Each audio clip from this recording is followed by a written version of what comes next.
দক্ষিণ Banasree model school and কলেজের বার্ষিক ফলাফল প্রকাশ ও পুরস্কার বিতরণী অনুষ্ঠিত। রোববার রাজধানীর ঐতিহ্যবাহী দক্ষিণ বনশ্রী মডেল স্কুল অ্যান্ড কলেজের বার্ষিক পরীক্ষা এর ফলাফল প্রকাশ ও পুরস্কার বিতরণী অনুষ্ঠান অনুষ্ঠিত হয়। অনুষ্ঠানে প্রধান অতিথি হিসেবে উপস্থিত ছিলেন গভর্নিং বডির সভাপতি ও সাবেক ভারপ্রাপ্ত সচিব ডক্টর মাহমুদ জকরিয়া। অনুষ্ঠানে বিশেষ অতিথি হিসেবে উপস্থিত ছিলেন বিশিষ্ট নজরুল গবেষক ও গণমাধ্যম ব্যক্তিত্ব মোহাম্মদ আতাউল্লাহ খান এবং থানা মাধ্যমিক শিক্ষা অফিসার মোহাম্মদ মুশতাক আহমদ। প্রতিষ্ঠানের ভারপ্রাপ্ত প্রধান শিক্ষক ও অধ্যক্ষ এম শহীদুজ্জামান এর সভাপতিত্বে ও ক্রীড়া শিক্ষক মোহাম্মদ AWM সাইফুজ্জামানের উপস্থাপনায় অনুষ্ঠিত পুরস্কার বিতরণী সভায় ফলাফল প্রকাশ করার পর জুনিয়র 1 শ্রেণী হতে নবম শ্রেণী কৃতী শিক্ষার্থীদের মধ্যে সার্টিফিকেট ও পুরস্কার বিতরণ করা হয়।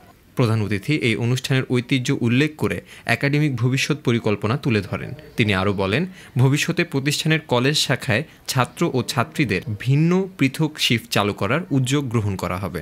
এক্ষেত্রে শিক্ষার মান বৃদ্ধি ও কর্মপরিকল্পনা বাস্তবায়নে সম্মানিত শিক্ষক, অভিভাবক ও ছাত্রছাত্রীদের সমন্বিত প্রয়াস কামনা করেন।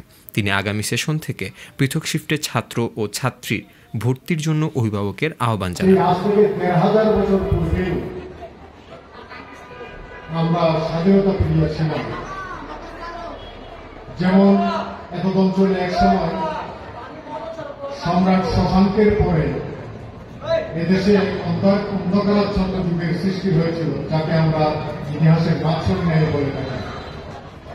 সেই মাৎসর ন্যায়ের যুগে পরবর্তী সময়ে এতদ অঞ্চলের মানুষ আজকের এই জুলাই আগস্ট বিপ্লবের মতো বিক্ষুব্ধ হয়ে তৎকালীন সামন্তদের বিরুদ্ধে একত্রিত হয়ে নিজেরাই তাদের রাজা নির্বাচিত করেছিলেন। হয়তো পশ্চিমারা এখনো বলে থাকে নির্বাচন বিষয়টা তাদের সৃষ্ট, কিংবা এখন আমরা ইতিহাস পর্যালোচনা করে দেখতে পাই এই নির্বাচন বিষয়টি আমরাই সৃষ্টি করেছি। সেই সময়ে যে নির্বাচন, সেই নির্বাচন আধুনিক কালের এই নির্বাচনের মতো না হতে পারে, কিন্তু সেটাও একটা নির্বাচন হয়েছিল রাজা গোপালের নির্বাচনের মাধ্যমে। এই রাজা গোপাল কোন রাজন্য বা রাজপুত্র ছিলেন না, একজন সাধারণ নাগরিক। এই সাধারণ নাগরিককে এদেশের মানুষ রাজা হিসাবে নির্বাচিত করেছিলেন।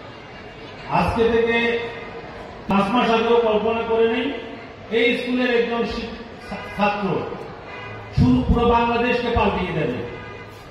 তিনি হচ্ছে আমাদের নাহিদ। এই স্কুলের একজন ছাত্র পুরো বাংলাদেশকে পাল্টিয়ে দেবে এবং তার নেতৃত্বে সারা পৃথিবীতে একটা ইতিহাস সৃষ্টি হয়েছে। ছাত্ররা পাল্টি দিতে পারে, এটা অত্যন্ত গৌরবের। আমরা যারা আছি 50 বছর পরে কি হবে কেউ বলতে পারবো, কিন্তু একজন কবি 100 বছর আগে বলেছিলেন, বিশ্বটাকে দেখবো আমি আপন হাতের মুঠোয় করে। তাই না?